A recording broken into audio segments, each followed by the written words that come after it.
This can't be right. Let me see that map. Well, the road isn't even marked. Oh, that's the Irish of it.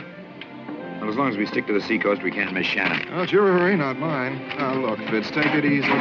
You won't be much use to Auger if you break your neck. Well, it's my neck. Hey, I'm fond of mine, too.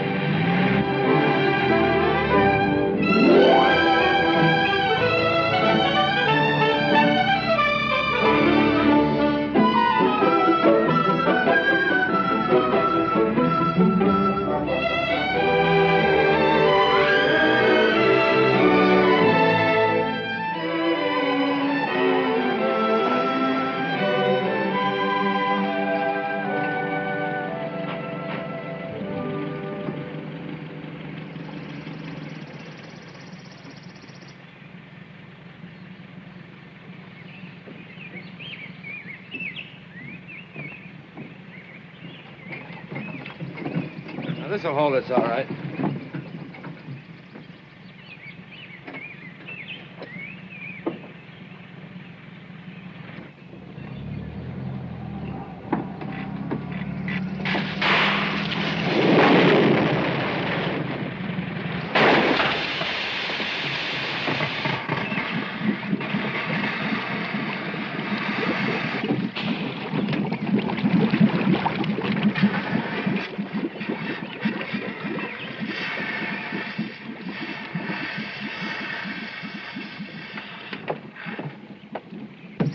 Well, you stay here with the car in case someone comes along. I'll scout up the road a bit. Must lead somewhere. Don't be too sure. Irish paths are whimsical, like the Irish character.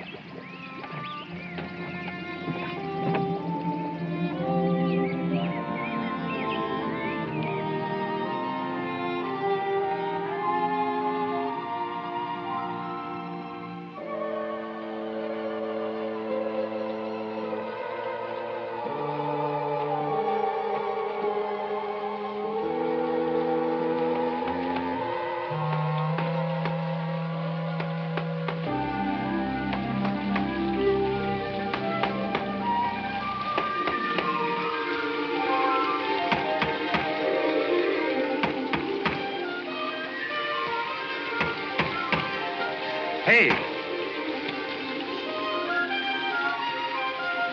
Good afternoon.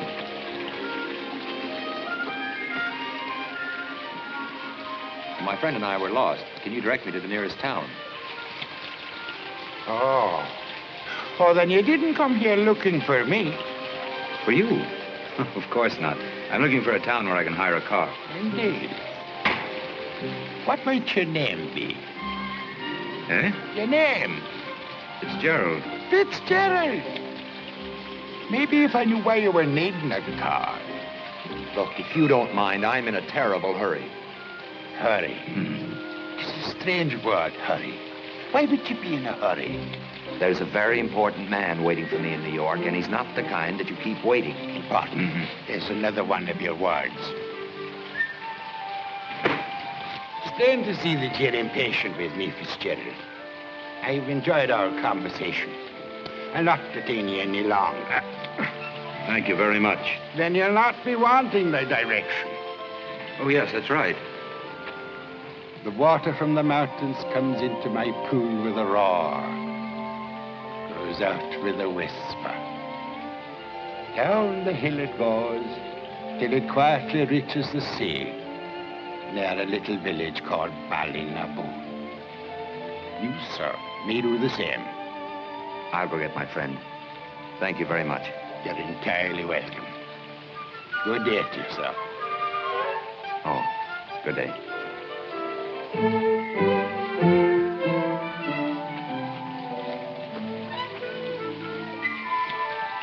Oh, is there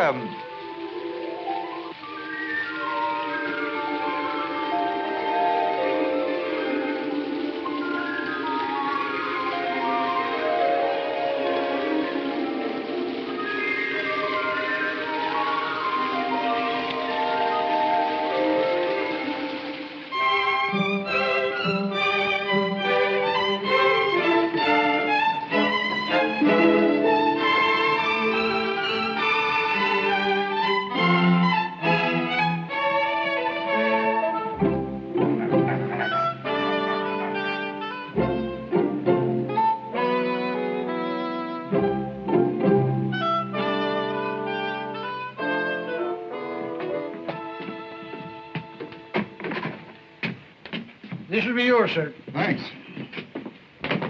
And this over here, sir. This will be yours. That's all right. You can take it.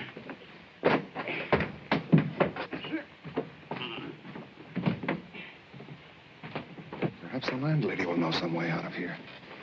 I'm beginning to think the whole thing's a conspiracy. Never should have listened to that old lunatic up by the waterfall. What waterfall is that, sir? The one up the stream a mile or so. The Gentle Burn, it's called. There's no waterfall on it. I suppose we wet our feet in a mirage, huh? Begging your pardon, sir, but I've tramped the length of that burn many and many's the time when I a young lad. And there's no waterfall on it. I guess that old fellow must be a friend of yours. What old fella? The old shoemaker with the green coat and the brass buttons. Shoemaker with the green coat.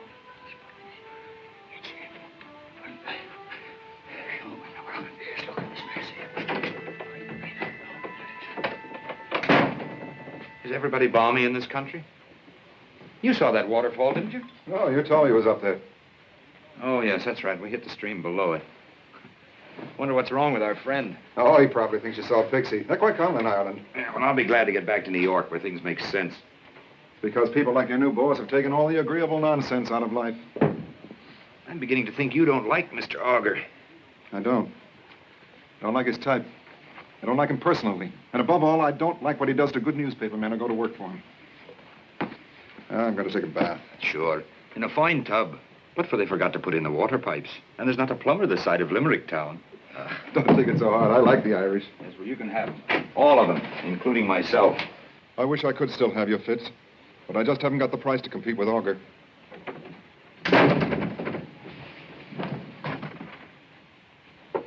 Come in. I've brought you some towels. Thank you. Just put them right here on the bed. Right. What time is dinner? In an hour or so, if my stove doesn't take it into its head to start an argument. Well, it will if it's like everything else here. You mustn't be too hard on us. We're not used to having such grand guests all the way from America. Oh, would you tell the old lady I'd like to see her, please? There's only one old lady here. You're seeing her now. I beg your pardon. Are you the...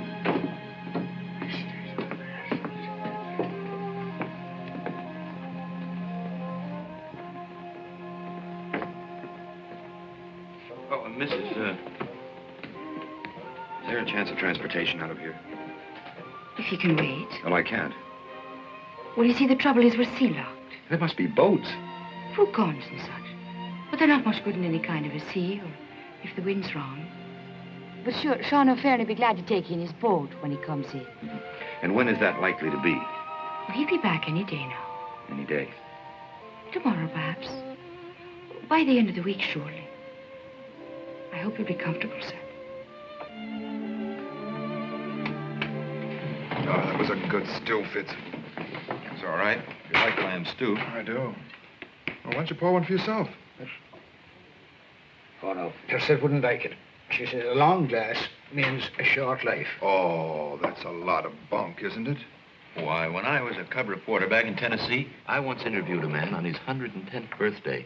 He swore it was the result of drinking a pint of corn liquor every morning before breakfast. You tell me that now. That's the truth. You know, you'd do me a great favor if you'd mention that to herself sometime. I'd be delighted anytime. 110 years. 110. I'll take a glass of whiskey with you, as you insist. And as you're guests of the house. Well, sit down. We want to ask you something. It's about this waterfall. And the old man, Mr. Fitzgerald, had words with. There's no waterfall on the Gentle Burn. And it was no mortal man himself had words with. Mm-hmm. Who was it, then? Oh, I mind well who it was. Oh, well, who? Don't keep it to yourself, man. It was him. The leprechaun of the Gentle Burn. Oh, None other. come now. You don't believe in those old superstitions? I believe what my father knew, and his father before him. It was a great opportunity you had, and the saints forgive you for not taking advantage of it. 110 years of age, you say. What should I have done? Seized him and made him give you the pot of gold. What else? I wish I'd thought of that. Has anyone else ever done that around here? Mrs. Daly's own father, Mr. William, and lived to curse the day. Oh, why should he curse the day? He forgot to spit on the gold. A handful of pebbles was all he had for his trouble, and bad luck for the rest of his life. Well, that's the rule, is it? You have to spit on the gold. So any little babby could tell you that. You'd better be careful who you talk to, Fitz. Oh, he'd best have that when you hear the end of it. I was here one night. Miss Nora was away at school. I was alone with Mr. William, and he here with a drink raging in him. Well, he started to curse every leprechaun that ever cobbled a shoe. And he took the bottle, and he threw it into the fireplace. And he stood up, swaying on his 2 feet. "Teddy," he says, "I'll have it out with them devils if it's the last thing I do." And with that, out through the door, before I could raise a hand to stop him. I heard the name, gentlemen, Mr. Fitzgerald.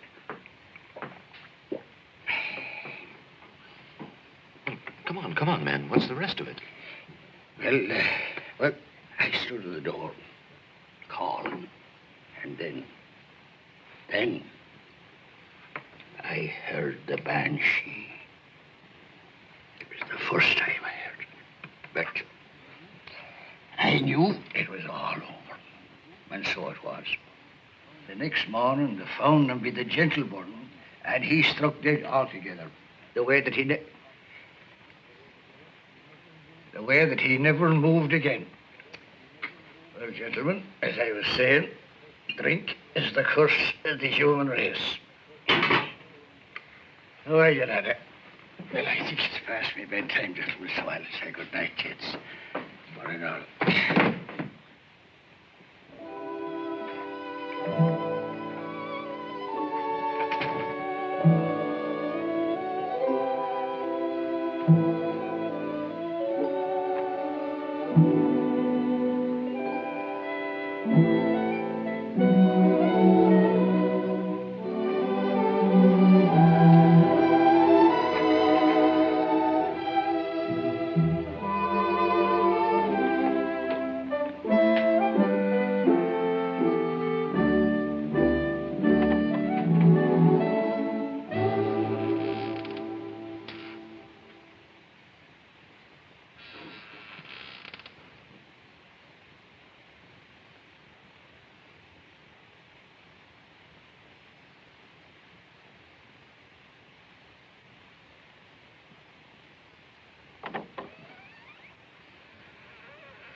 Katie? I'm ready for you, whoever you are. Come on, I have you. Fitzgerald. Oh, Mr. Fitz, you give me a start, sir.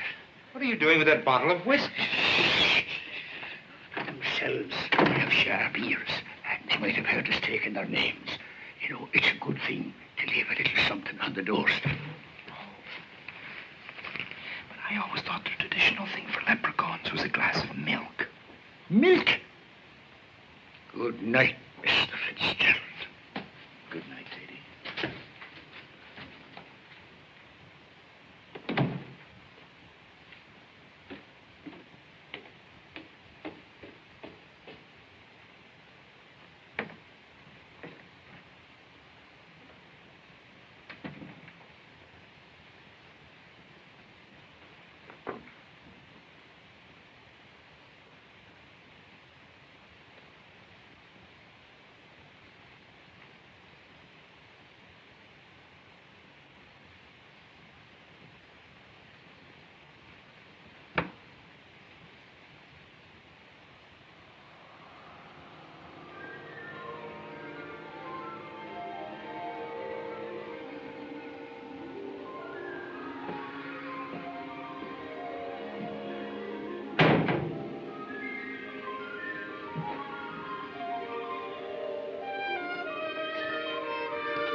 go, you bastard, or I'll pat your bones with fever. Oh, no, you don't. I've got Take your hands off.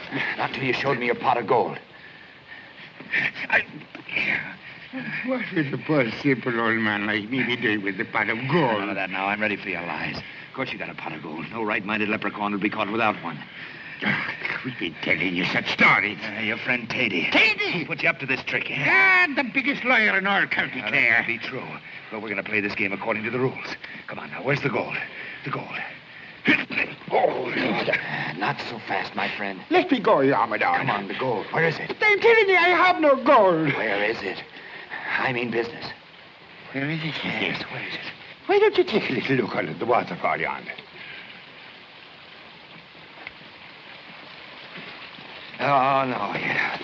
Oh, no, you don't. I've been warned of your tricks. Where is it? I don't know. Where is it? I don't know. Oh, isn't that the thorn bush? Right under your very nose. That's right. It's always buried, isn't it? Huh? Dig. Come on, dig.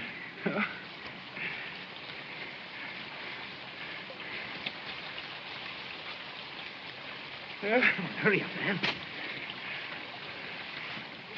'Tis a cruel, wicked thing you're making me do.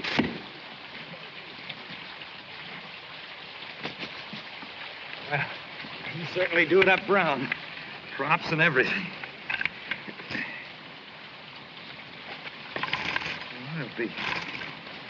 They're real. Real indeed. They're a lifetime savings. Several lifetimes, as you reckon things.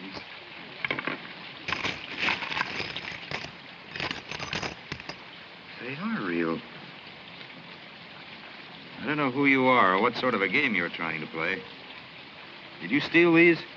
I never stole anything in my life, except what was rightly mine. Well, that's one thing we have in common. Here. Take this back.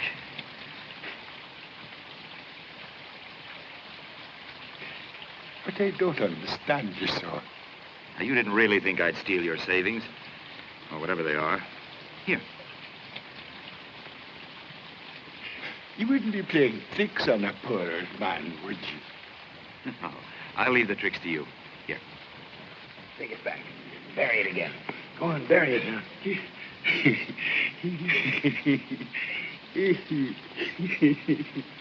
give it back to me. He give it back. Listen, I'll never forget you for this. You earned my undying gratitude. Here, take this little bit of a keepsake to remind you of our meeting. No, Take it. Take it. Thank you. No thanks are necessary. It is I that am thanking you from the bottom of my heart. All the luck in the world to you. Mr. Steven Fitzgerald, you have a way of twisting things in the most perplexing manner. It is I that am saying all the luck in the world. You. So, sir, goodbye. And good luck to you. Oh.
couldn't sleep very well. Oh, I hope it wasn't the bed. No, I think I just had one drink too many last night. Kept having dreams. Good ones, I hope. Strange ones, anyway. Perhaps it was Tatey's wild stories. It might have been the old man who gave me the advice up by the waterfall. What waterfall is that? The one up the brook there, the Gentle Burn, it's called, isn't it? But there's no waterfall on the Gentle Burn.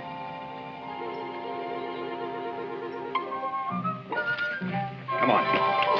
But come on, Mr. Fitzgerald. We're going to find out once and for all if there's a waterfall up there.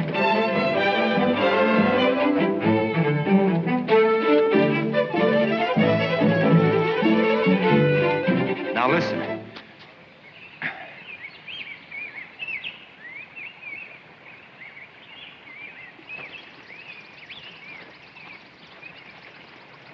Sure, it was here. Hey! Who are you calling? Well, he's a rather peculiar friend of mine. But you must know him. He's about the,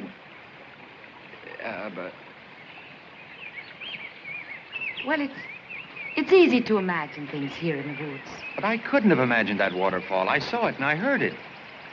But maybe it is further upstream. Yes, that must be it. I suppose I could have forgotten about it. Yes. I used to come bird's nesting here when I was a little girl. There's a grand view of the sea.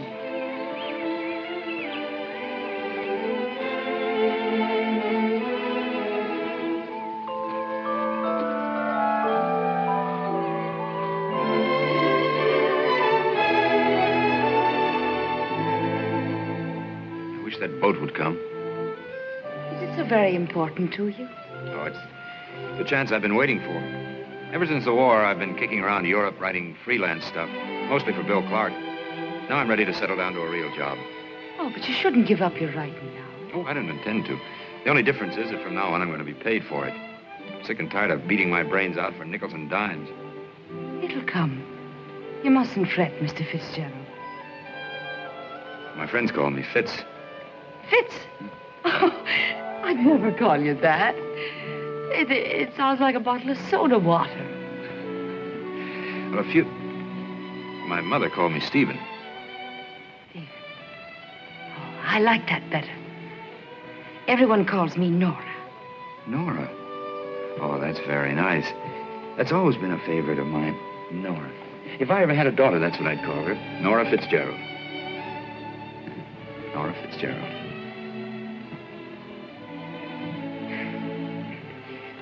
You're not married, Stephen? No, I'm too fond of my freedom for that. Oh, don't say that. A man should marry. It's the natural rule and a good thing altogether. Well, what about you? Doesn't that same rule apply to you? And who would I be marrying here in Ballinabud? Michael the fishmonger? Or Tadyper? Oh, look. It's a boat.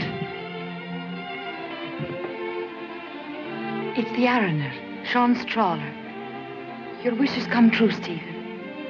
If you start at once, he can have you and Shannon in the morning.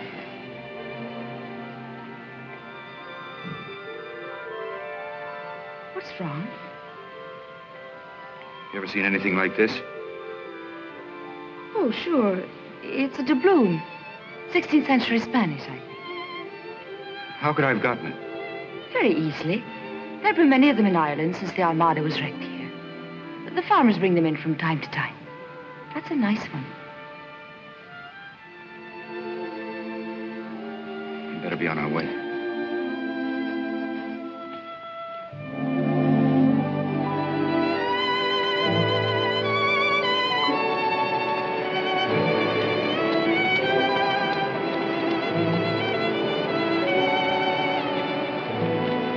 Well, keep in touch with me, fella.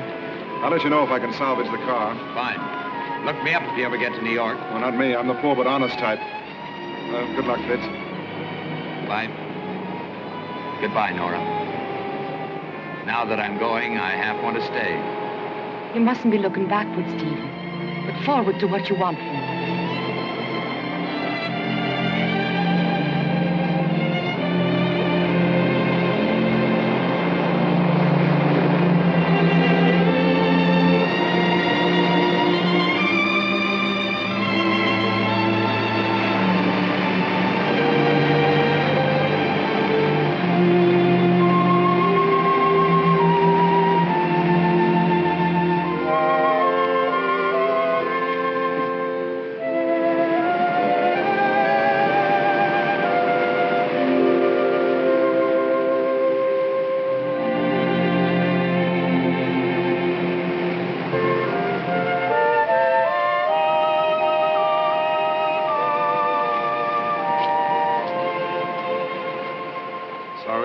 son?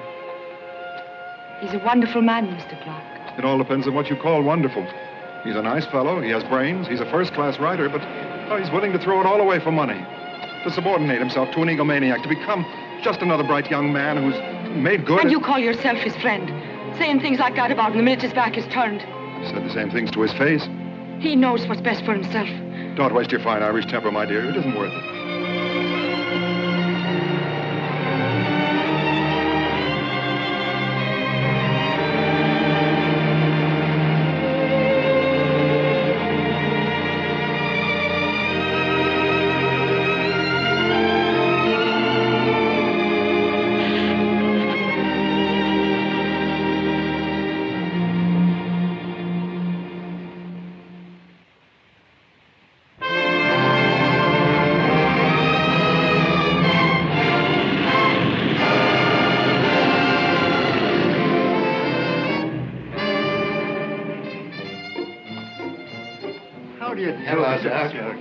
Ruth?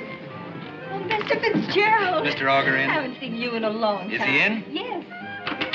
Mr. Fitzgerald to see Mr. Auger. Go right in. Mr. Fitzgerald? Yes. Please sit down. Mr. Auger said he will see you in a few minutes. You mean you said keep the so-and-so waiting 10 minutes and then show him in? Yes. No. Tell him I'll be back in a couple of Mr. minutes. Fitzgerald, please. Please, Mr. Fitzgerald. I'll tell you. Mr. Auger, Mr. Fitzgerald won't wait. He's on his way out. Let us come in. Please come in, Mr. Fitzgerald.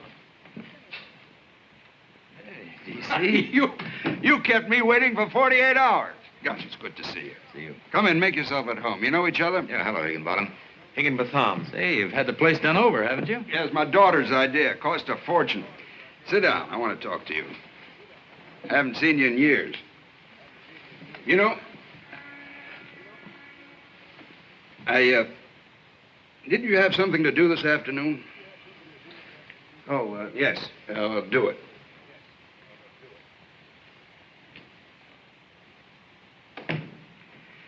He's invaluable. Absolutely invaluable, and he drives me nuts.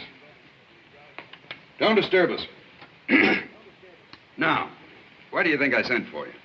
I'm not very good at guessing games. Hold on to your chair. Fitz, I'm going to run for the Senate. What for? I thought Senator Ransom owed his election to you. Oh, Ransom's all right, but it's not the same as holding the reins yourself. Fitz, there comes a time when a man reaches the top of the ladder in his chosen field. There's nowhere else to go. Well, I've reached that point. Other men go in for breeding thoroughbreds, collecting paintings. They're just toys. Say, you know the oldest and the noblest occupation of them all. I think so. I mean politics. Well, you'll admit there's certain points of similarity. Oh, don't be cynical. Politics in a democracy. Well, Where do I come in? you're going to put me in the Senate. Oh, no. I'm no politician. Exactly. Yeah, I read every one of your articles in the American Spectator. Not that I agree with your conclusions or the rabble-rousing policy of the paper, but one thing stands out. You know people. You understand the issues. Take this piece you wrote about my Paris speech. Called it boneheaded. Dunderheaded. Dunderheaded. Yeah, well, what? What difference does it make? Point is, you were right. You put your finger on the weakness of my argument. I could have put my foot in it. Well, that's exactly why I want you on my side. Well, of course, I was 99% right. Have some of this? Nothing. Well, here's my proposition. Come in with me. Write my speeches, be my right hand, be my brain, my conscience. Frankly, I want the money. But there's one thing we ought to clear up first. You may not like what I write. We may disagree. Well, of course we'll disagree. I hate people who agree with me. Is it a deal? It's a sale. Good. We'll show them who's a dunderhead, huh? That's what I'm afraid of. All those school of journalism boys. Oh, how's Frances? Frances? Oh, she wants you to call her. I'm glad you reminded me. Probably should have done it soon. You don't mind if I use one No, of these? no, it's a private line. That one over. What's my home number? Rhinelander 45813. Rhinelander 45813. Never mind that. Bring in Mr. Fitzgerald's keys and his address. Yes, sir. Hello? Miss Auger, please. Mr. Fitzgerald. I don't have any address. I got you an apartment. You know how hard it is to find a place, even for me? Hello, Francis? Fitz. Yeah, about an hour ago. I'm with him now. No, the devil himself doesn't have enough money to buy it. What? Dinner tonight? Fine, I'd love to if I don't have to work too late at the office. You don't start till tomorrow morning. All right, I'll tell him. Fine, I'll pick you up. Good. Okay, bye-bye. She says I can't work too late. Takes after a mother. Here are your keys. Here's the address, Mr. Thank you. Fitzgerald. And find out where Mrs. Ogre hires servants and get him one. Yes, sir. It's the Acme agent. What do you do with a servant? I never had a servant before in my life. Oh, we can't have you bothered with trifles. Got to keep that brain of yours on ice. We're going to do big things together, my boy. Yes. Big things. Cream? Mm-hmm. What was her name? Whose name? Your reason for being 2 days late? Oh, Nora. Pretty, I suppose. If you like the Irish. I always have. I'm glad you're back, Fitz. And I'm glad you're going to be sensible. Sensible? Mm-hmm. You know what I mean.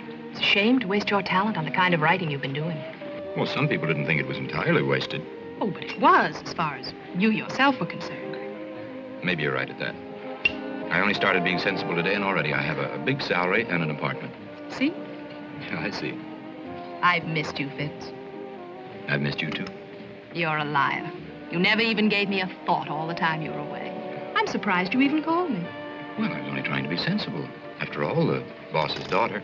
Is that the only reason? How can you be after asking a question like that? And yourself as pretty as a bay filly in a field of clover? Fitz, after only 5 days in Ireland, that's rank affectation. Hello, Fitz. Well, look who's here. Hello, Mary's Charlie. little lamb. How are you, Higginbottom? Higginbotham. I just rode uptown with D.C. He'd like to get your thinking on the Labor Management Act. Now, my idea of the proper kind of statement is this. Oh, I'm really dear, quite sure dear that we'll Fitz, get the look at business the time. We'll never make it. We're half an hour late for the curtain already. Hurry, have you paid the check? No, I haven't. Just It'll sign be along Bob's in a name, will you moment. please, No, Charlie? don't do I'll that. go Take ahead. it out of this, will you, Higginbottom? Higginbotham. Oh, yes.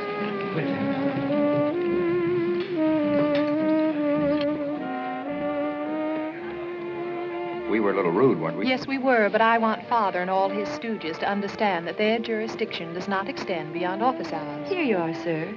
Thank you. Thank you. Come on, you needn't smile quite so cordially when you tip hat check girls. Gives them ideas. Well, she gave me a couple. Oh. Taxi, sir? Yes, please. Well, where are we going? Home. Oh, but it's so early. Listen, I got no sleep on that plane. It's me for that modernistic little nightmare that your father picked out for me. Just what do you mean, nightmare? Oh, wait till you see it. And I'll tell you, there was a painting over the fireplace. You don't mean to tell me that you had something... Yes, darling, I do, but that's all right. Don't apologize. It's nothing to me that I slaved for 3 whole days to make a nice place for you. What did you do with the painting? It's in the bathtub. The bathtub. What else? Well, I just rearranged a few things. There was a table by the fire that I moved around on the other side. And then there was a lady and gentleman Yes, but standing we'll on the just go mantelpiece. right up there and rearrange them back again. The table and chair, the lady No, and I don't gentleman. think you need to do 16 that. place, Really, you please. don't. And I'm quite yes, tired. 52. Really? You heard her, brother.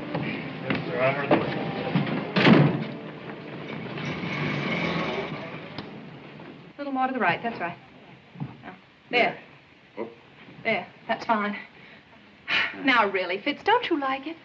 Oh, it's absolutely breathtaking. What's it supposed to be? It's called Germinal 1948. It's the coal strike. Oh, really? Mm-hmm. I thought it was Venus rising from the waves. Oh, Fitz is by a very promising young artist. I'm arranging a show for him. You're a busy little thing, aren't you? Just what do you mean by that? Oh, we're arranging shows, decorating apartments, convincing your father that he needed a ghostwriter. Mm-hmm. I didn't say I had a thing to do with that. No, I know. But I suspected it as soon as I got his cable. So what are you going to do, resign? No. No, I'm going to do the job that I was hired to do. But I would like to know what it's going to cost me. Not a thing, darling. It was sheer altruism on my part. Altruism. All of a sudden, you're an altruist. Well, don't you think that I think that I need a drink. Shall I tell you why I hate you? No, Because all the time you were away, you kept coming between me and whatever I was doing. Because I saw your face in crowds, in the street, in my mirror, when I was alone in my room. Because I ate, dreamt, slept, lived you and your black magic. I hate every inch of you. I hate your superiority, your black Irish eyes, and your arrogant nose. What was that?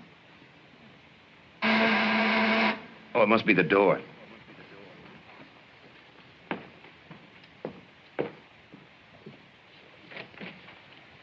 Oh, yes? I'm from the Acme Employment Agency, sir. Oh, there.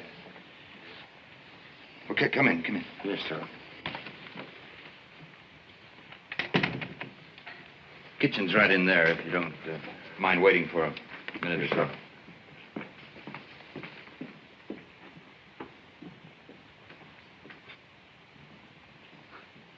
Fine time of night to be sending people over. Well, did you say you wanted him tonight? No, it must have been your father's secretary. Oh, well, that explains it. The well-known auger efficiency. Fitz. What is it? Fitz.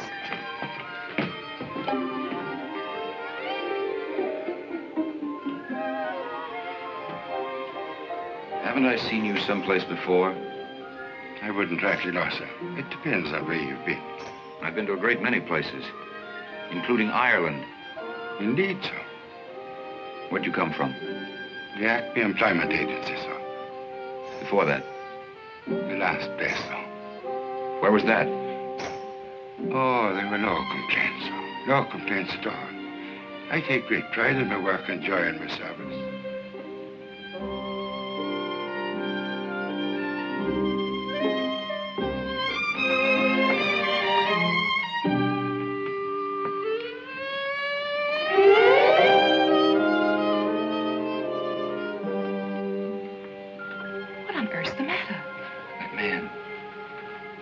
I've seen him someplace before. Oh, he probably worked for one of your friends or something. You know, these servants get around. Yes, I guess that must be it. I'm going to have that drink. Good. I bought your favorite brand of scotch. Here. Well, I'll find it for you. It's right down here. There it is. Oh, you think of everything, don't you? Mm-hmm. Bourbon, too? Bourbon, too. 2 cases in the kitchen. What else? This.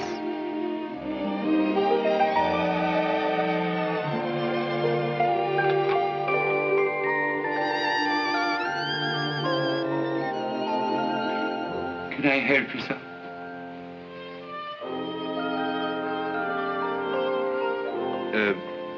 Yes. Mix us a drink. Drink? Yes, sir. Right away.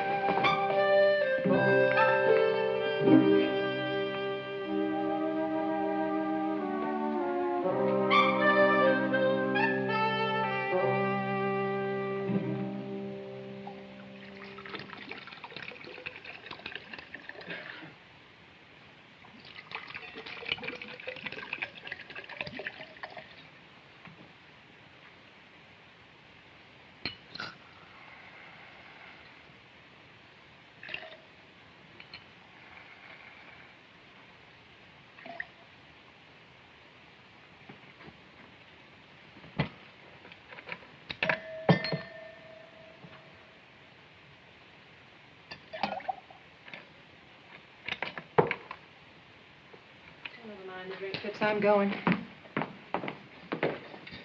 There's too much traffic in here. It is a little crowded. See you home? No, don't bother. I'll take a cab.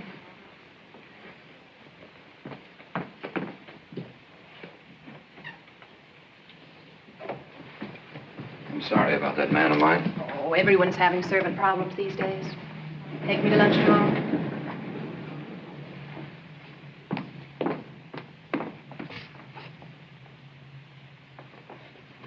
Stop by your office tomorrow. Fine. Good night.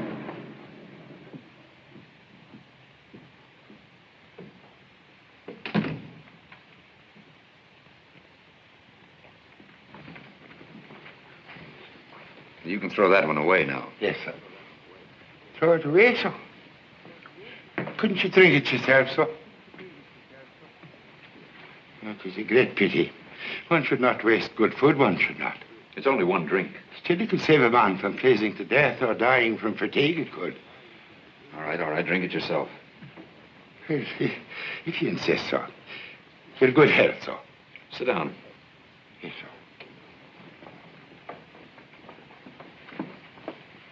Sit down, sit down. The agency sent you, hmm? Yes, sir. What can you do? Oh, anything you have a mind for me to do, sir. I can cook, clean, take care of your clothes, anything at all, at all. What would one call you? Well, you might call me Horace. I've always had a fancy to be called Horace. Horace. If that's your name, we'll call you Horace. Thank you, sir. What about your salary? Oh, that's all been taken care of, sir. Oh, Mr. Auger's office.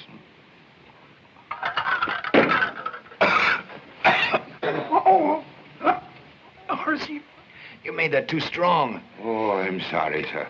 You'll have to be patient with me till I know your taste. And another thing. I don't like to be disturbed when I have visitors. Always knock on the door before you come in. Yes, sir. I'll keep it in mind. No, I think that's all. You can finish your drink and then go to bed. Thank you, sir.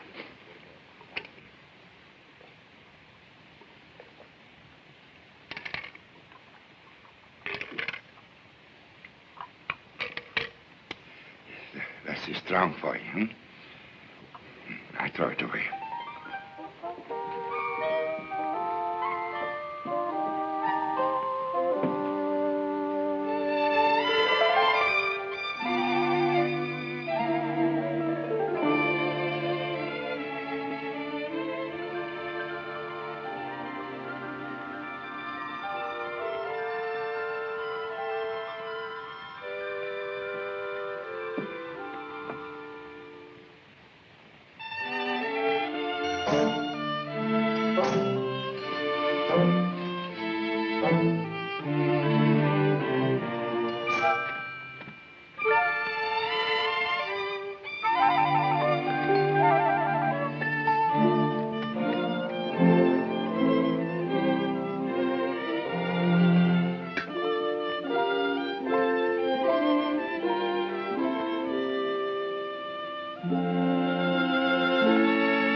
What can I do for you? I'm from the Acme Employment Agency. I was told there's a position for a gentleman's gentleman. You're too late. The position's filled. I demand to see the master. And what would you be telling him? That you got the sack from your last place for getting into the port? Not to mention pinching the parlour maid till the Port Gilbert's black and blue? Away with you, Amador, or you'll feel the back of my hand. Good morning, sir. Good morning, Horace. Who was that? Oh, nobody at all, at all. Just make yourself comfortable. I'll have your breakfast here before you can say Michael McGillicuddy.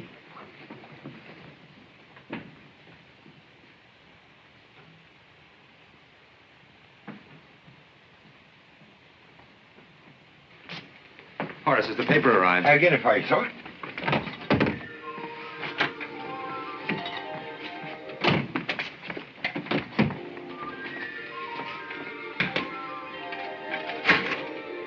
Horace. What are we doing with all this milk? What milk, sir? The milk. I thought you might have a cat. Now, Horace. Oh, there's your paper, sir. Look here, Horace. Yeah, I'll go on with it. I'll answer that. Sorry to disturb you, Mr. Fitzgerald. Was your milk delivered this morning? Yes. 2 homogenized, 1 coffee cream, and a pound of butter?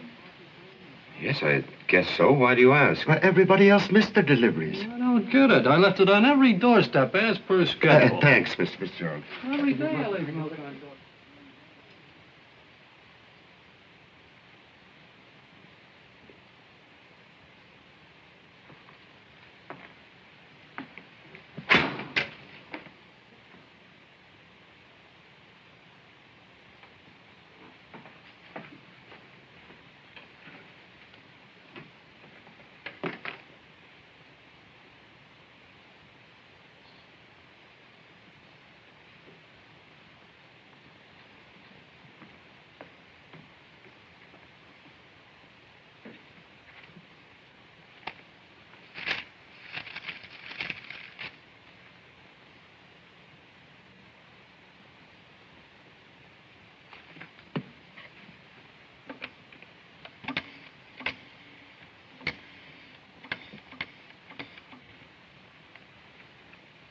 Hello, Acme Employment Agency. This is Mr. Fitzgerald, Steven Fitzgerald speaking. Yes, I'd like to inquire about a manservant that you sent up here to me. That's right. What do you know about him? He came to us very highly recommended, Mr. Fitzgerald. Oh, yes, we've had him in several positions. Stealing? No, sir. You might consult his references. I could give you the names if you'd like. No, never mind. That won't be necessary. Thank you.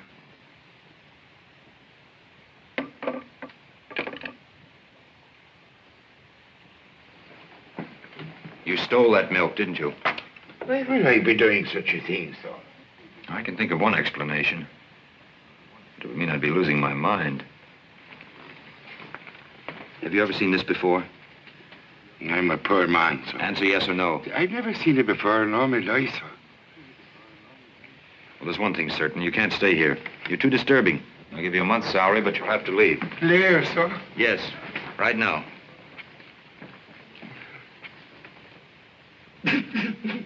Here, stop that.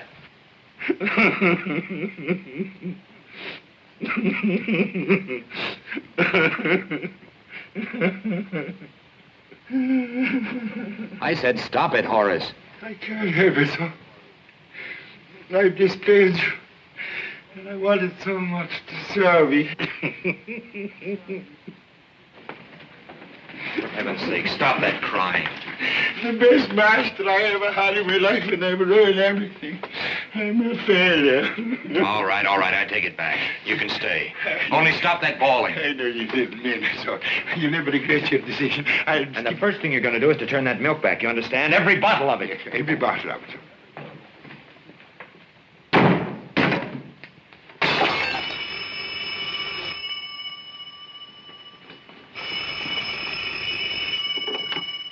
Hello? This is the Acme Employment Agency. Is this Mr. Fitzgerald? It is? You don't say. Well, I've changed my mind. You may consider the matter closed.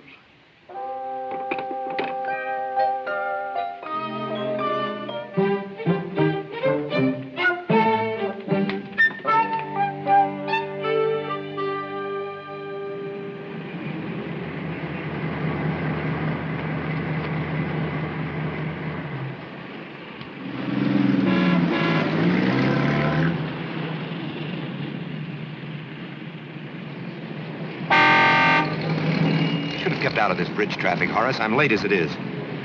Plenty of time, sir. I have a very tight schedule today. I have lunch with Miss Auger at 1. I want you to pick me up at 2 sharp and drive me to campaign headquarters. After that, I have a press conference back at the office at 3, and then the women for Auger. What women are they, sir? The women for Auger, a group of public-spirited citizens.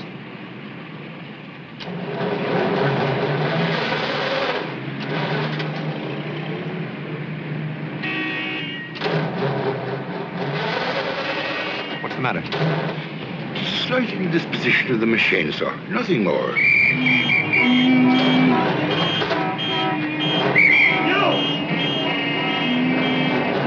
What are you gonna do, spend the weekend? Did you hear me blow the whistle? What do you think you're doing here? I stopped to admire the view. What is? None of your back talking, I'll run you in. It would take you and 10 more like you. Is that so? Come on, get that car out of here. What might your name be? My name's my own affair. You do say so. You just said so. Say, you have a sharp enough tongue to be a Kerryman. To tell you the truth, I'm from County Clare. County Clare is... But I'm relatives who live by the lakes of Killarney. You do indeed. I do indeed. You know, it's 30 years since I left the old country. Oh, you don't. But perhaps I know some of your people. It's likely I do, you know. No, you wouldn't. A simple humble people. Come on, Morris, do something. Do something. Get out. Get out.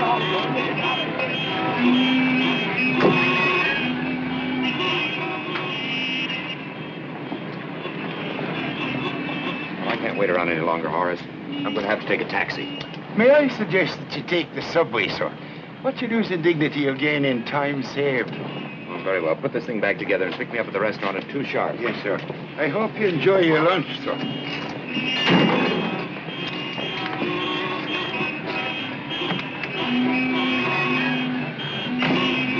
I'll give you a little push to the curb. Won't be necessary, thank you, but...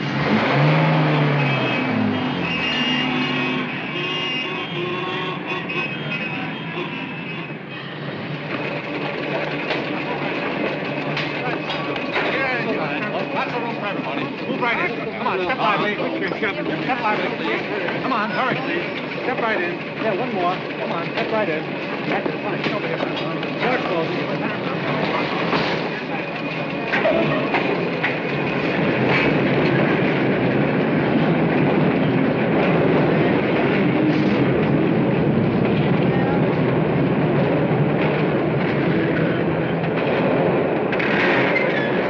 Oh, I'm terribly sorry. You know how it is with the rush hour. It's just terrible here because the car goes around a turn. It's all right, you know, pardon me. Let me brush your hat. No, that's all right. I have it. I'm terribly sorry. It's all right. And such a beautiful hat, too. Thank you very much. It is really beautiful.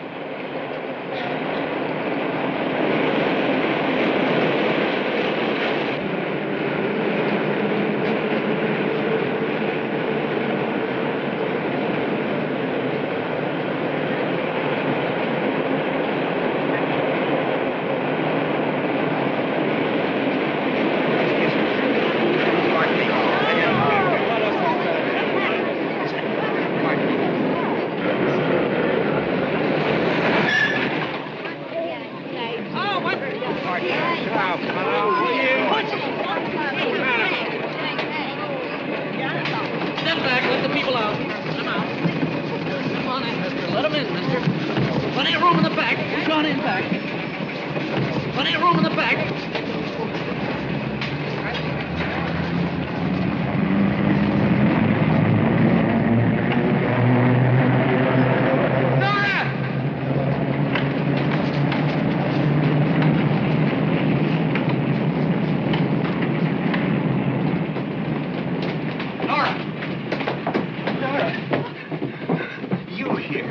Impossible. Oh, I didn't expect to see you. But you in New York, it's a miracle. Oh, hardly that. There's a perfectly reasonable explanation for it. It's still a miracle. A succession of miracles.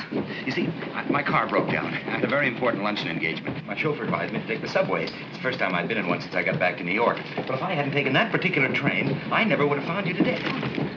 So just move on. Tell me, where are you staying and how long have you been here in New York? Now, I can't answer everything at once, Stephen. I've been here about a week. And you haven't called me. Oh, but I didn't know where you were. I'm stopping with Katie's Aunt Bridget's cousin, Mrs. Crimmins, up the street just a bit. not true. Oh, but it is. No, you. I mean, you're being here in New York. Oh. Here, let me take those packages from you. Oh, thank you, Stephen. Oh. I hope there's nothing in there that'll break. How long are you going to be here? Oh, as long as my business takes me. Take hold of my arm. I don't want to risk losing you again. You'd think it were something unnatural and wonderful that I should be here. Well, it's wonderful, whatever else it is. Oh, wait. I promised little Dennis I'd bring him some candy. How much is this? Oh, 50 cents. Half the bottle. 4 beats. Well, I'm sorry. I couldn't change that. I just sent the boy out for some change. Oh, dear. Steve, would you mind? Yes, hold it. It's funny, I could have sworn I had... The man must have let me go out without my wallet this morning. This is all I had. You couldn't change it to doubloon, could you? What? Oh, no, not your lucky piece, Stephen. I'll wait for my change. I was thinking of having my lunch.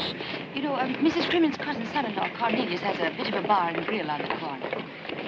You wouldn't care to join me, would you, Stephen? Oh, I'd like to, Nora. Except that I have a very important luncheon engagement, and after that, 3 or 4 conferences. You know how it is, the usual thing. Sure you have. I won't press you, though. I hate to eat alone. Gee, I wish I could, Nora. You wouldn't refuse me out of pride, would you, Stephen?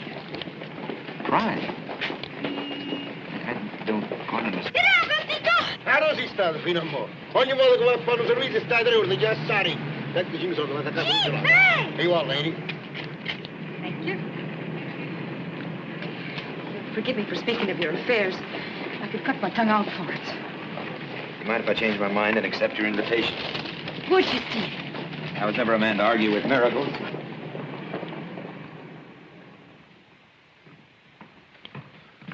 Good, Excellent. No more for me, thank you. Oh, No? now, Stephen, you had hardly any at all. Tis me wants on Irish stew, sir. And that light, it wouldn't distress a canary. Well, just a very little bit. Oh, a little bit. You'll have some beer with it. No more beer, thank you. Just a small one. And yourself, Miss Nora? Oh, no. My tea'll be plenty. Are you expecting many people? Well, if all come that my old lady has invited, indeed, the place will be running over into the avenue itself. Cornelius' daughter's getting married Friday. The celebration's to be Congratulations. here. Thank you, sir. If you care to attend yourself, sir, I'd like I'd to, be but very my happy. time's pretty well taken up right now. Well, if you change your mind, you're entirely welcome. The more, the merrier. Thank you. Cornelius, I'll take the check.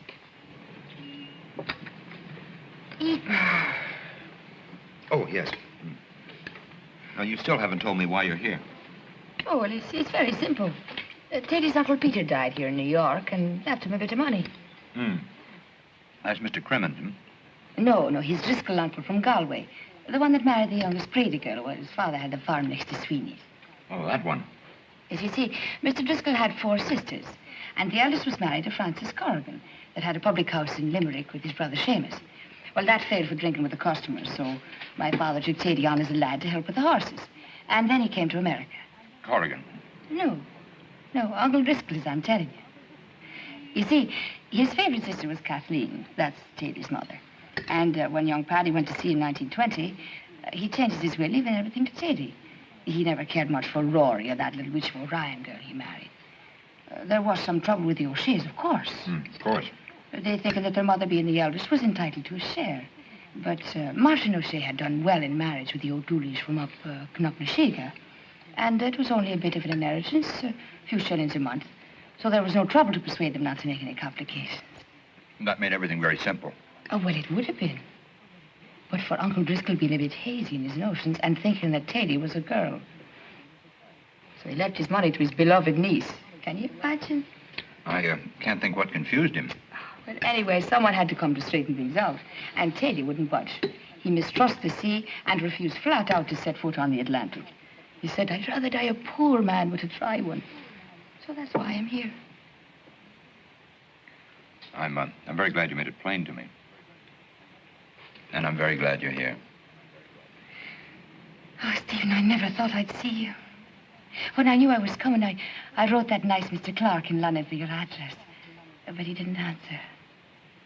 He's probably on the continent.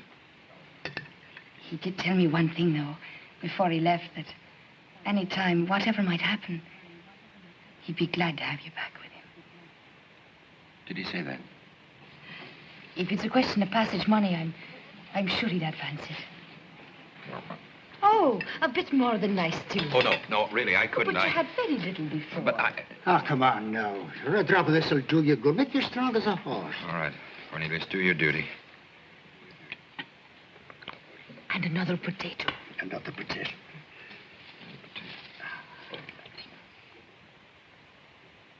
Mr. Ogg, a personal question. As a former newspaper man, how does it feel to be against the wall instead of on the firing squad? Well, it feels awful.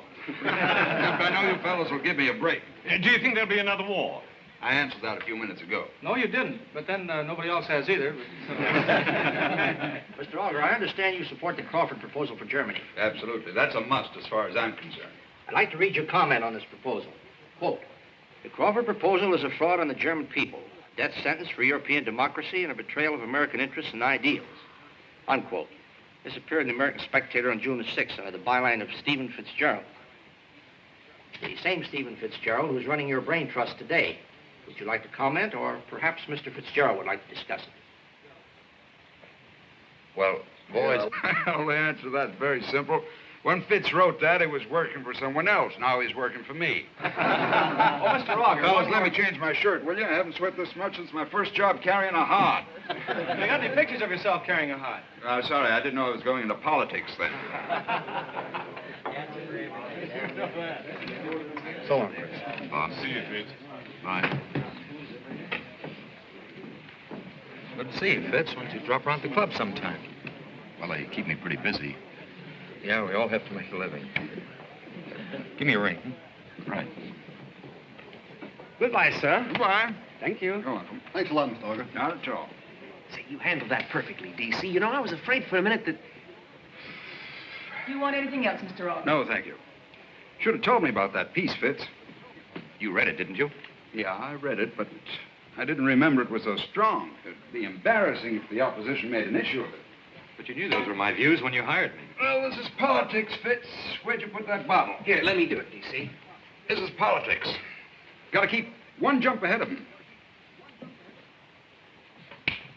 Right away, DC. Not you. I've got it. You'll do a piece for New Era. We don't go to press till tomorrow night. On foreign policy. Second thought since you had a chance to study the situation. You know one of those, on the other hand. The Crawford proposal's not as bad as you first thought it was. It's a pretty good thing in the long run. My agreement with you calls for perjury, but not under my own byline. Fitz. Have that thing on my desk by tomorrow noon.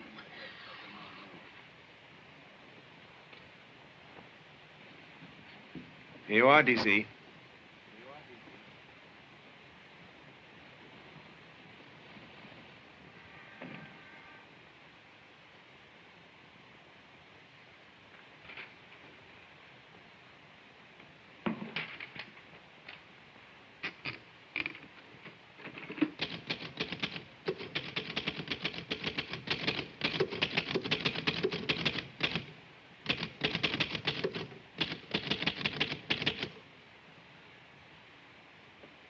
What are you doing here? I let you go out this morning without a clean handkerchief, sir. I hope you forgive me. I was thinking about it all the time I was dusting. I said to myself, there's poor Mr. Fitzgerald writing all those important political speeches, and him without a handkerchief to put to his nose. It's very good of you, Horace. And now, if you don't mind, I have some work to do. Yes, sir. And after this, if you forget anything, you don't need to come chasing after me. There's such a thing as taking one's job too seriously. Oh, no, sir. Not when your heart's in your work. It's just a job, Horace. No, sir. He's more than that. He's a life, indeed. When a man enters the personal services of another man, he must be prepared to surrender himself to his vocation. It is the master of matters, not the man. And soon, if the man takes to his work, the master's wish will become his wish. The master's thought, his thought. The master's soul, his soul. When the master gets hurt, the man will cry out. When the master's nose itches, it will be the man who sneezes. He will live for his master, not for himself. Perhaps you find it difficult to understand, sir, because you are the type that wears no man's collar. You are a proud free man. It is for that reason that I'm proud to serve you. Will that be all, sir? Yes. Yes, Horace, that'll be all. Thank you, sir.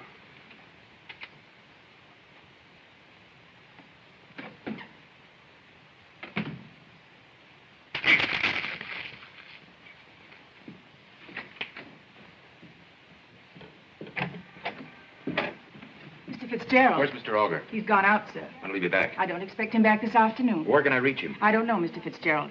But if it's important, I know he'll be home for dinner tonight. He's expecting some guests.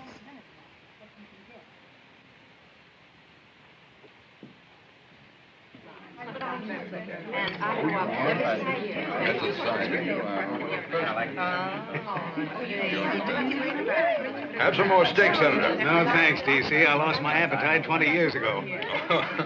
You'll find out. I already have. I'll pay for this in the morning. What is it, Jenkins? There's a Mr. Fitzgerald to see you, sir. He says it's important. Ask him to come in. Yes, sir.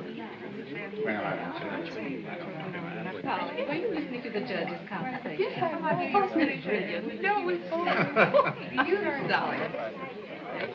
Come on in, Fitz. Come in. So good to see you. I believe you know everyone here, don't you? Yes. Mr. Auger, I'm sorry. I thought you'd be finished dinner by this Quite time. all right. Senator Anson, this is Mr. Fitzgerald, my good right hand. Ah, yes, I've heard of this young man. Senator? Have some dinner, Fitz. No, thank you. I'd like to see you alone if it don't mind. Oh, well, sit down. We'll be I'd through in a rather few- wait in the study if it's all right. Oh, sure. Make yourself a drink while you're waiting. Thank you. Excuse me. Oh, I'll help him. Will you excuse me? Why, early. How much do you want for Mr. Fitzgerald, D.C.? He's not for sale. Really?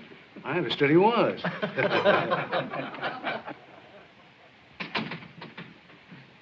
Well, I hear Father's been his usual sweet, tactless self again.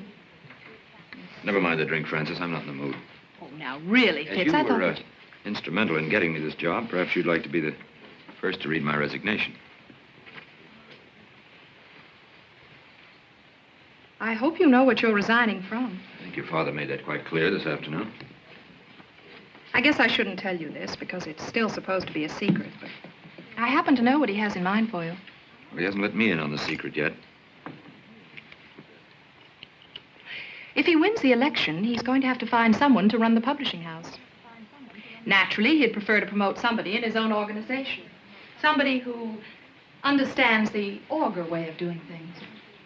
Go on. Of course, it would have to be somebody he can trust. Or manage. What about Higginbottom?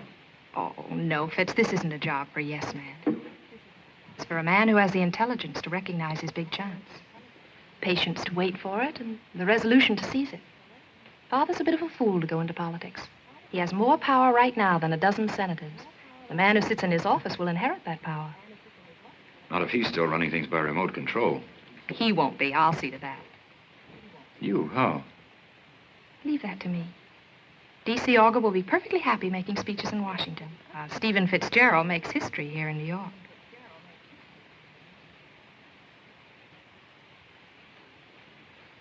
Well, it's a very alluring prospect. Of course you'd use the power for good, Fitz, but the important thing is to have it. It's all very well to have ideals, but what good are they if you can't reach the people with them? Yes, but I'm not sure that's what I want. It's what I want. But you have it now. No, I haven't. I can wheedle certain things, but I'm not a partner. You go with the job? If you want me, Fitz. Some cigars here. Oh, excuse me. Oh, here they are, Senator.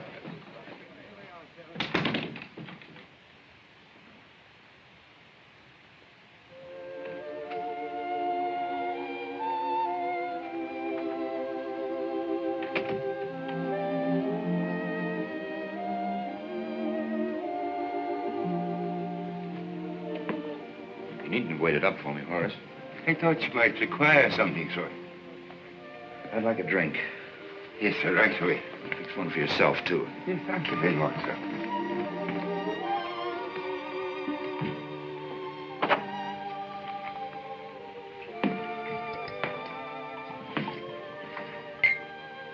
I'd like you to drink my health, Horace. I'm going to be married. Aye, indeed, sir. Would it be the tall lady, sir? Oh, Miss Auger, yes. Ah, you're a fortunate man. She'll make a fine mother for your children. There's more to marriage than just having children, you know, Horace. Oh, indeed there is, sir. There's riches and poverty, sickness and health, love, honoring and obeying. She'll make you a fine wife, sir. It's a very important decision, probably the most important that a man makes in his life. Oh, indeed it is, sir. May I ask what prompted you to make it? Well, one doesn't stop to analyze one's behavior when one's in love. No, sir, but there must be something about the tall lady that made you select her as your partner for life. Well, she's beautiful, for one thing. She is indeed, sir. With a man's courage and a man's brains. Yeah. Is there anything wrong with a woman's courage and a woman's brains? We won't discuss it any further. No, sir.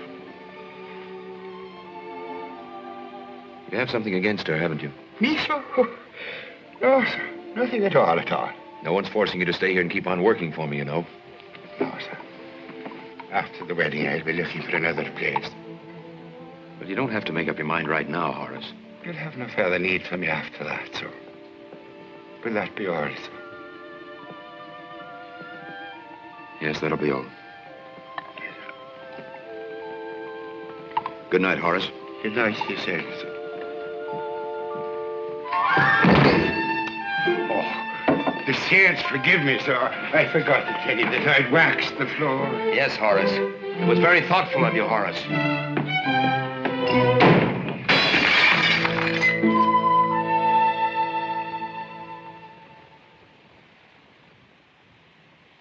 This is good, Fitz. It's great. I like this ad-lib finish. I think it's just perfect for the journalist club. Sort of one newspaper man to another. How would it be if I put my hands in my pockets? You know, sort of informal, homespun. I wouldn't get too homespun. You're liable to unravel. Yeah, you mustn't overdo it. But this speech can be one of the most important of the campaign if we don't make any mistakes. You're certainly right there, D.C. Of course I'm right. Don't you have anything to do this afternoon? No, I'm all finished for the day. Finished for the day. Well, this is our chance to recapture the working press, Fitz.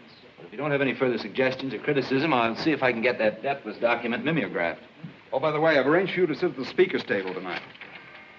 I wasn't planning to attend. I'll change your plans. My agreement with you doesn't cover the way I spend my evenings. In this case, it does. Take it easy, Fitz. If these were normal conditions, I wouldn't insist, but you're a member of this journalist club. What'll your friends say if you don't show up? Assuming that I have any friends left. You're oversensitive. There aren't 50 newspaper men in this town who entirely agree with their paper's policy. Our relationship's a little different, isn't it? Well, sure, but this is politics, Fitz. Politics makes strange bedfellows. I know. I haven't been sleeping very well lately. Well, if I'm not complaining, why should you? Consider what Lincoln had to put up with. Here, have some of this. Thank you.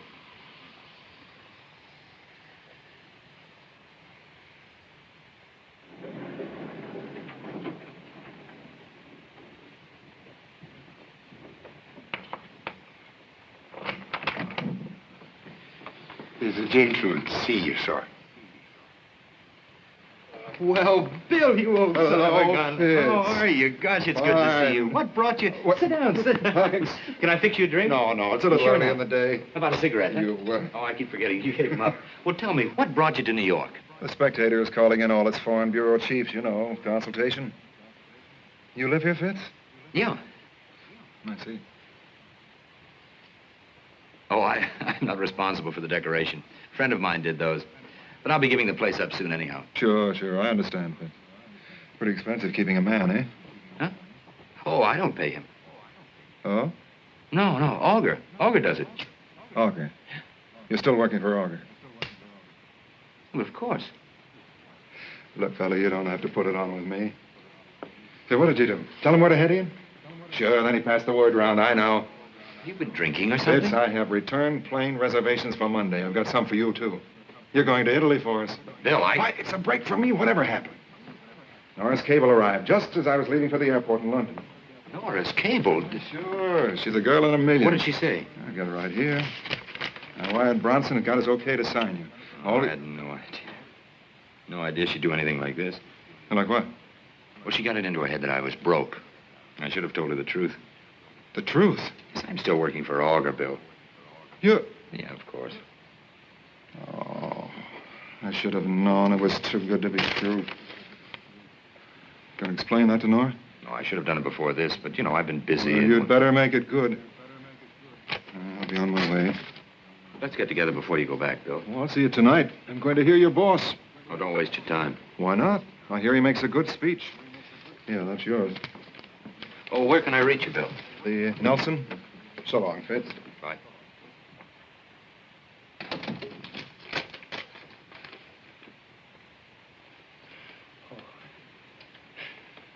Excuse me, sir.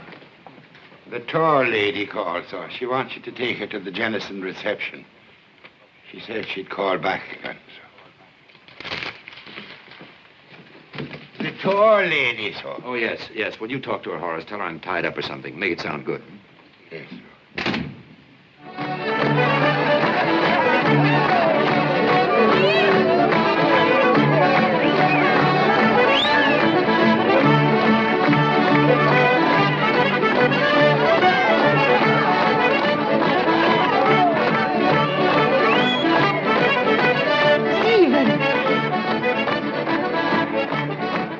Stephen, you came after all. Yes, Bill. Clark came to see me. He's here?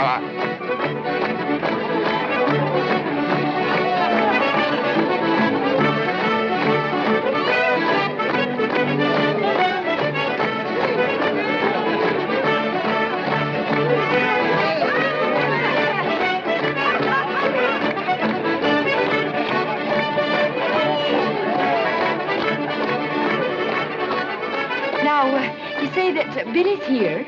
Yes, Bill's here. He came to see me in my apartment, and he offered me a job. Oh, I'm so glad. When will you be coming back? Now, listen, Nora, What's the matter with you? This is the second time. Why don't you...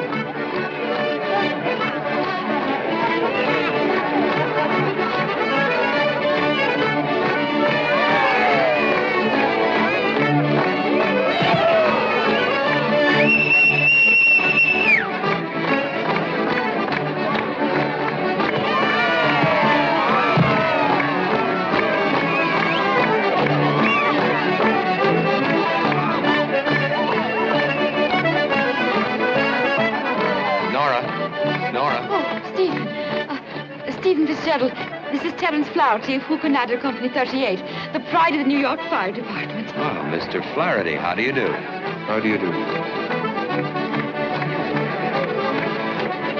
What's the matter? You smell smoke? Smoke? Yes. Back room, perhaps, Back room? Yes. Definitely smells smoke from someplace. Might very well be back there. I'd have a look if I were you. Oh. Come on, let's try it over here again. Now, look, tell me about that job of Billy's. Just what did you say to him in your cable? Oh, he got it then. Yes, he got it then. Oh, you'll forgive me for that. I had no right to interfere in your affairs. But, Stephen, it wrung my heart to see you like that. I hope I haven't offended you. Oh, you couldn't offend me if you tried. Welcome to the party, sir. Well, I'm certainly glad you were able to make it. Here, drape that over your tonsils. Nora, I have a confession to make. I have a job. You have? A very good job. I'm well on the way to being a very rich man. You lied to me. No, I didn't lie to you. You did so. Then it was the truth. All that about the motor cars and drivers and important appointments. Yes. But it was the truth. How could I be lying to you? Oh, now don't try to wriggle out of it. Just go tell Terence Flaherty that I'm not busy. You're not angry, are you, Nora? Of course I'm not angry. Being made a fool out of in broad daylight. Well, I tried to tell you that... You did not. There's no smoke out there. Well, you better try upstairs. Oh. Oh, Stephen Fitzgerald. You're a wicked and deceitful man. And me filling you up with idle stew. Well, it was wonderful stew. It was not. She puts too much flour in the gravy. But I'm glad you got what you wanted from life.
Don't you?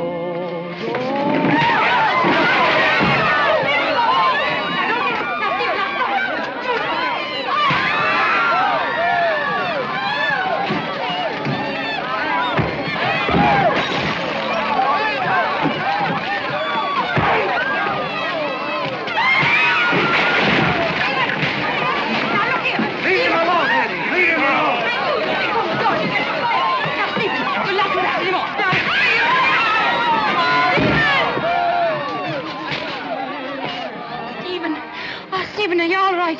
Oh, this is terrible. I'm so sorry. Oh, speak to me, Stephen. Oh, open your eyes. Oh, will somebody please get him out of here now? Oh, Stephen. Oh, this is terrible. The rose of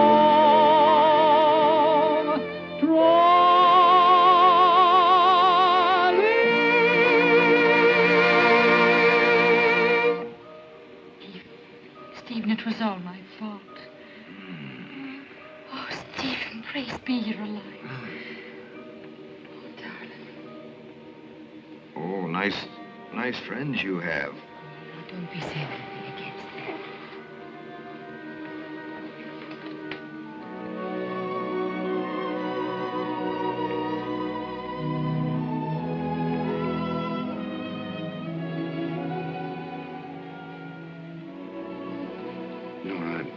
Oh, now you mustn't move now.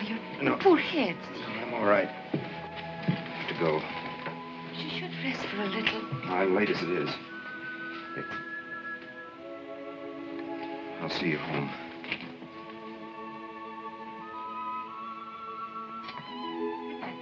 Good night, child. God keep step with you.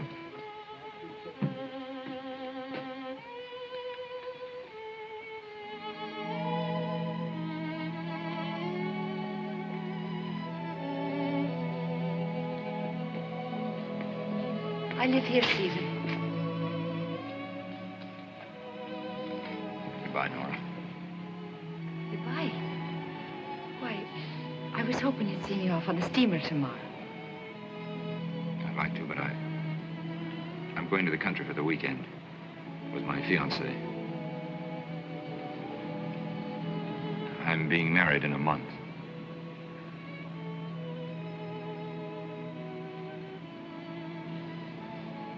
I wish you happiness, Stephen.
Good evening, sir.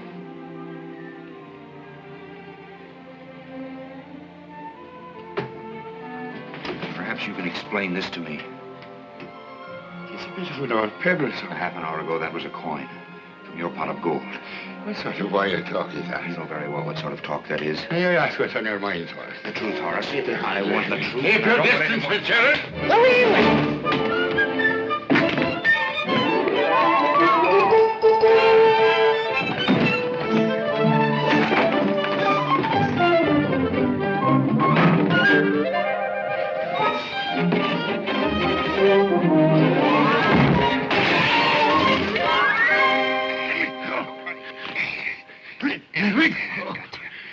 Come clean now.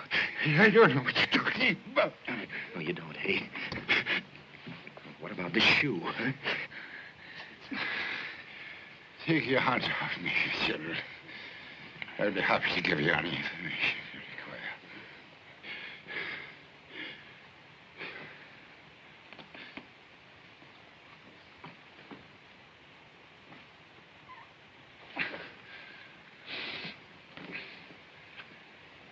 You are the leprechaun, aren't you?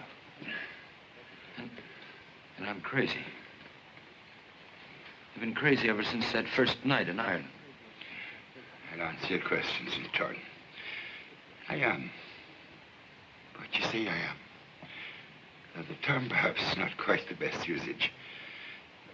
As to your mental condition, it's true you're a bit on the weak-minded side, but you're as sane as you'll ever be. Aren't you a little large for a leprechaun? That's a page in my family history we won't go into if you don't mind. I'm a patch from all the exercise you've given me. You mind if I have a drink? Do you mind? So?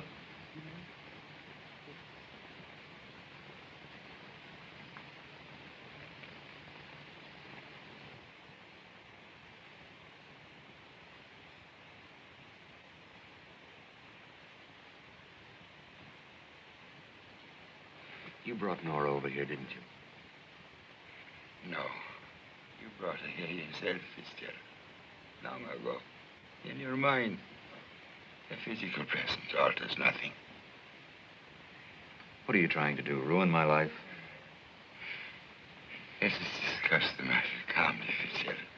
Do you mind? You must believe me when I tell you that I was prompted by the noblest of motives, simple gratitude and affection for yourself. It was for that reason that I left my native waterfall to come here and dwell in your cold, inhospitable city. And I don't mind telling you, I'm a little bit homesick. My nose itches for the smell of peat and my eyes watered for the sight of a blackthorn in bloom. It's sad indeed that I've been unable to complete my mission. That I must leave you and fail you. But I didn't ask you to come. To be sure you didn't. But then, you don't always wait for an invitation to follow the brave music of a distant drum. You see, I had learned to like you. Still, I suppose, to be philosophical, there would be other centuries to come. And other young men with a nose for treasure.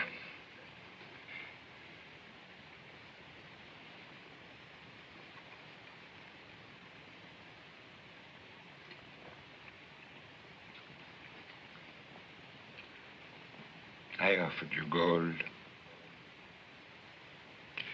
It is not my fault that you prefer a pebble.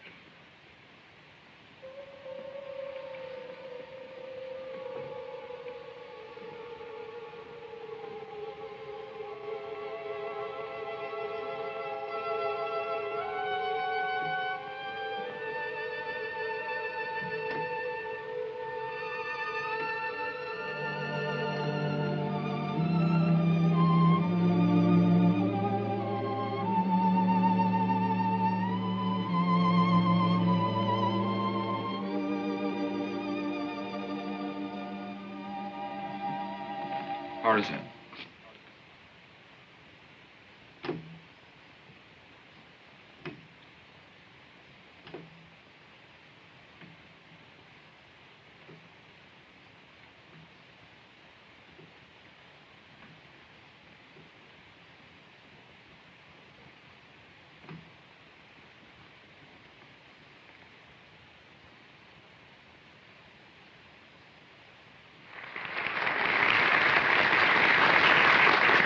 Well, I've tried to give you as sincerely as I can my view of the issues of the campaign. Not that I expect you all to agree with me. Frankly, I'd be a little worried if you did. As long as a good, healthy disagreement is the essence of a free press.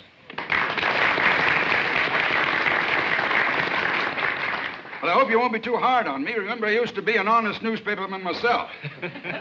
Off the record, I wish I still were.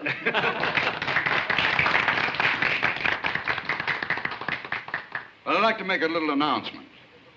If I'm lucky enough to win the election, I intend to resign from Augur Publications. I've given a good deal of thought to the selection of the man who'll take my place. Well, I didn't have to look far. For the past couple of months, I've been honored to work with one of the best newspaper men of our time. You all know him as a first-rate reporter and a whale of a good fellow.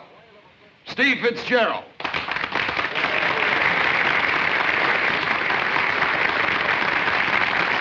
on up, Fitz.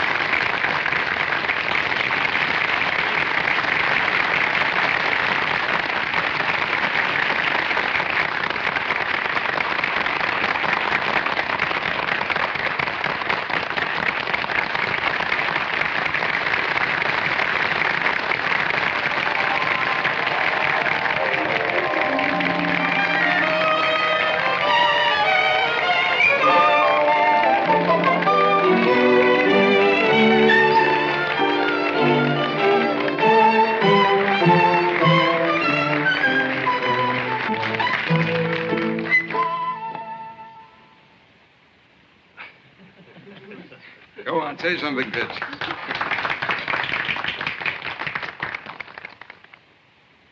Well, I'm very grateful to Mr. Auger for his very flattering offer, but I can't accept. In the first place, I wasn't cut out for the job. And in the second place, Mr. Auger should have someone in charge of his publications who agrees with him on the issues. Is this on the record, Fitz? Can we quote you? Well, What are your own plans, Fitz? I haven't any. I haven't any except to sit under a waterfall with an old friend of mine.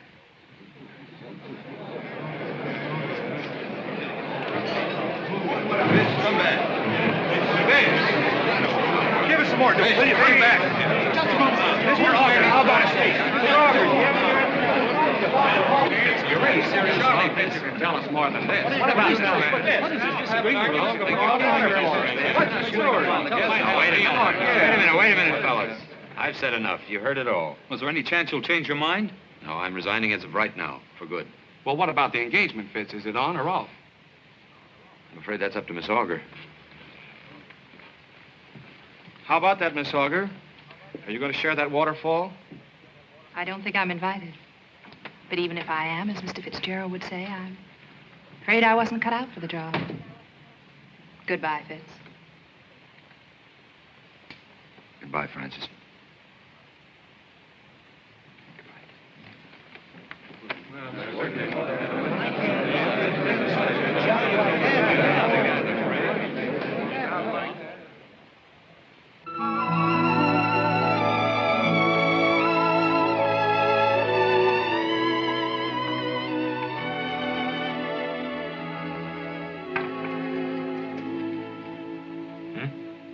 It's well written, Fitz.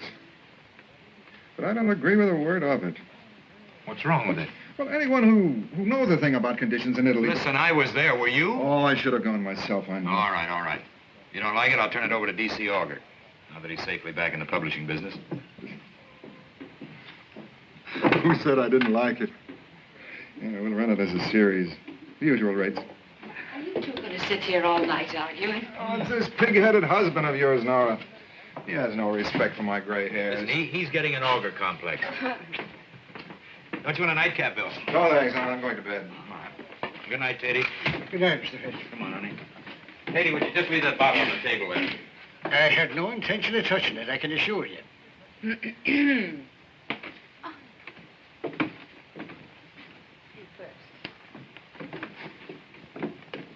Good night, Bill. Good night, Bill. Good night. If you want anything, just sing out. Thanks. I want a wife like Nora. There aren't any. It gets altogether unmanageable. I'll remember that. Bill! Oh.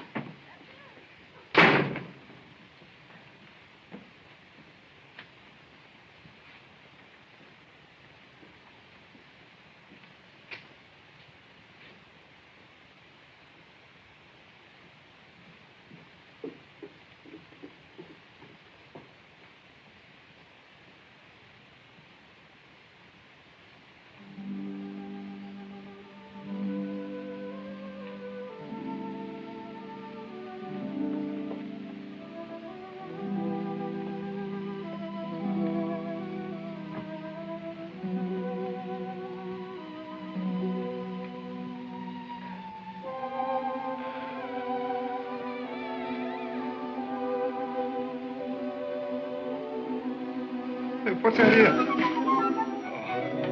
Oh, it's you. What are you doing with the bottle?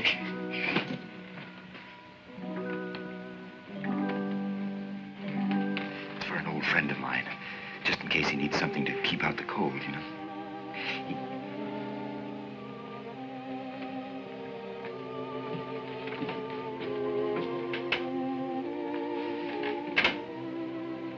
Good night.